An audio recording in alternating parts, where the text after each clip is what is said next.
Hey guys, what's happening? I know I haven't done lives for a while. I started off on this journey on my road trip, unintended road trip. I'm going to start calling it the unintended life altering road trip. It's actually something really interesting. I'll tell you one thing.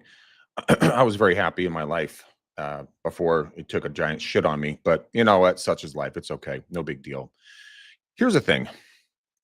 I just did a video for another friend of mine talking about fear, and I wanted to kind of just bring that up as a thought pattern for anyone who's watching or going to watch this in the future.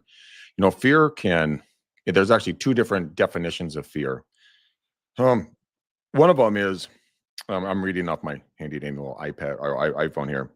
Fear has two meanings: forget everything and run. That's one way of doing it. I did that. I forgot everything, packed everything up, and I bailed. I got the first car ride out of Dodge when I could, and I just ran. And I was fearful. I was totally fearful, absolutely 100%. And it really kind of sucked because it really kind of shifts your mindset on how you view the world and view your life and view your relationships and you view everything. Right?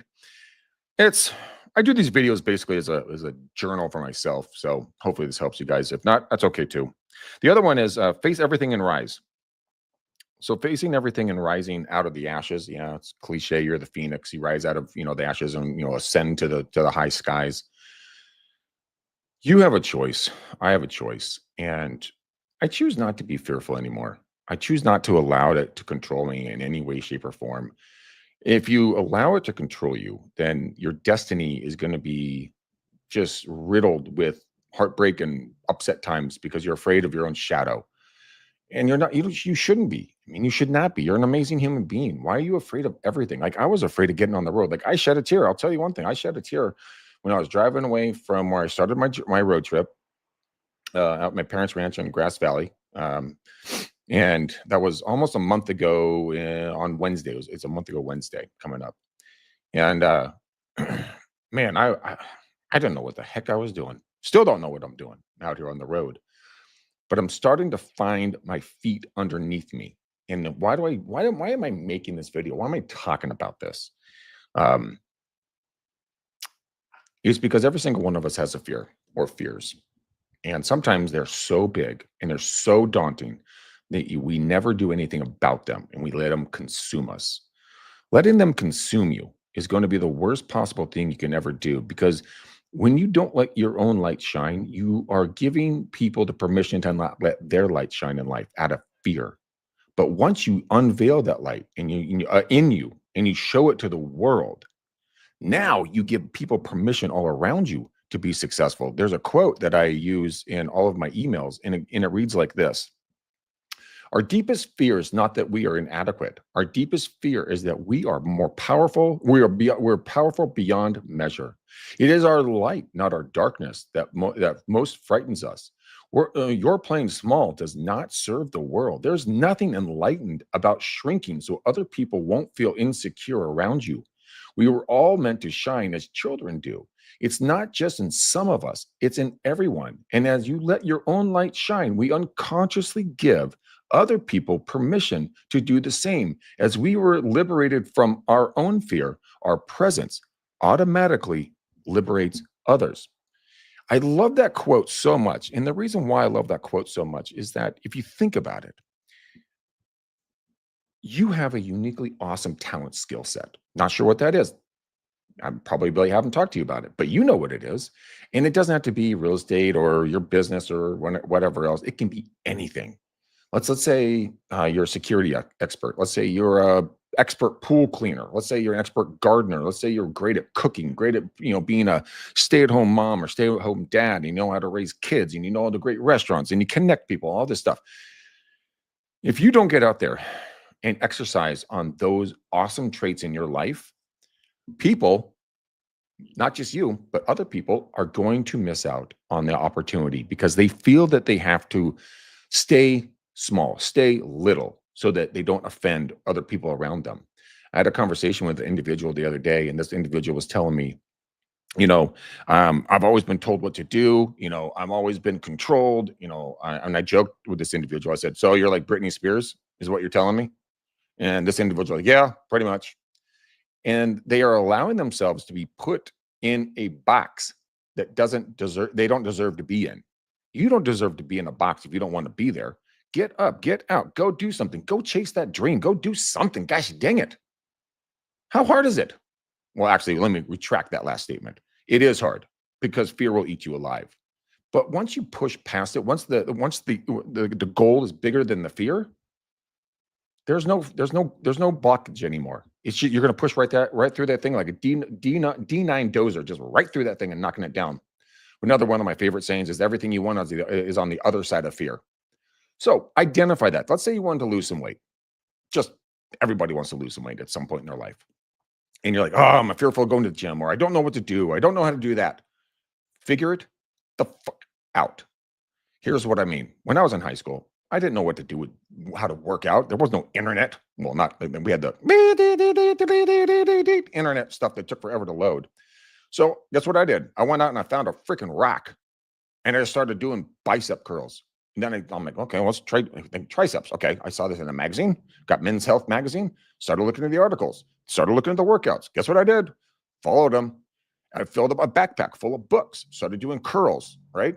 I was afraid I would look stupid. But as my muscles and my body toned up, I became more confident. And then I went to the gym. And then I went with real weights. And I saved up to get the gym membership, by the way. But I was fearful that I couldn't do it. Or if I picked up like a 10-pound dumbbell, I would look like an idiot because I couldn't curl it. I don't know. I was a high school kid. Who knows? But ultimately, I got that went out the window and I became very, very comfortable in the gym. Neither here nor there. But I mean, this road trip, man, I'm fearful all the time.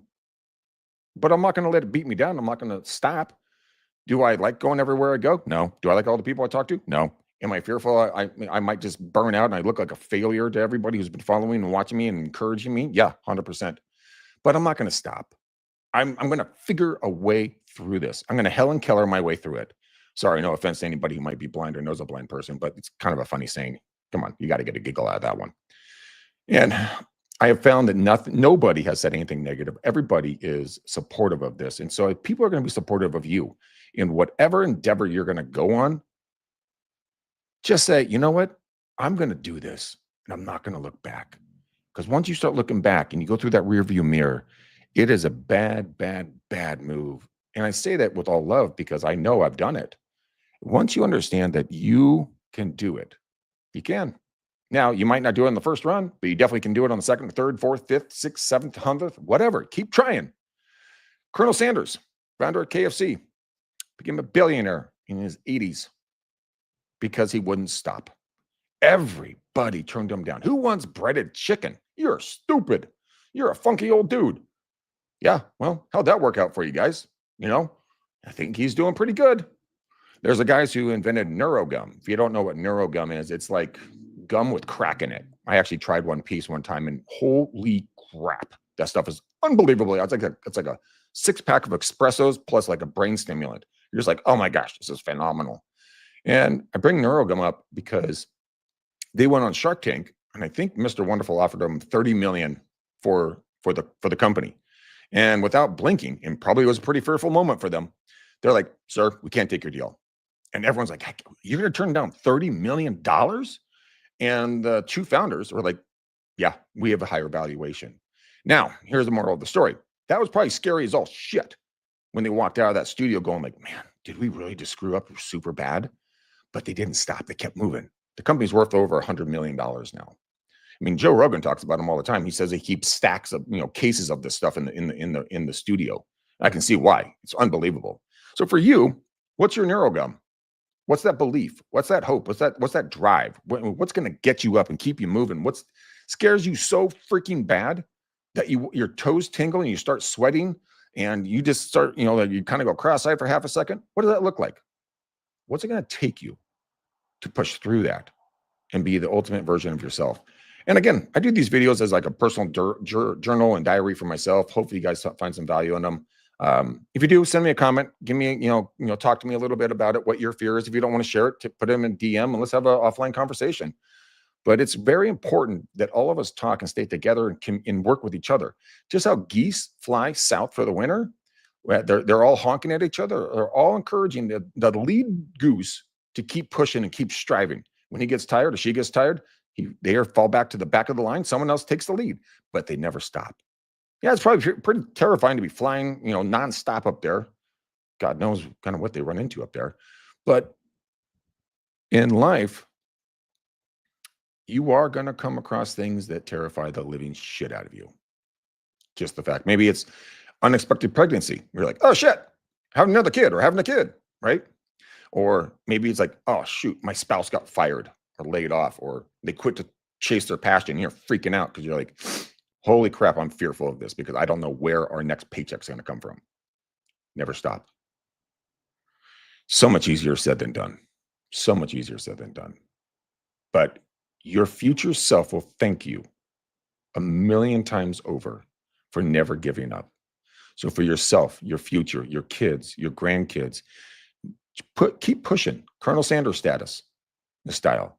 He got rejected like 99 times or 99% of the time, but that one time he got picked up off to the races. Now all of us eat KFC I don't eat KFC that much. I don't like breaded anything.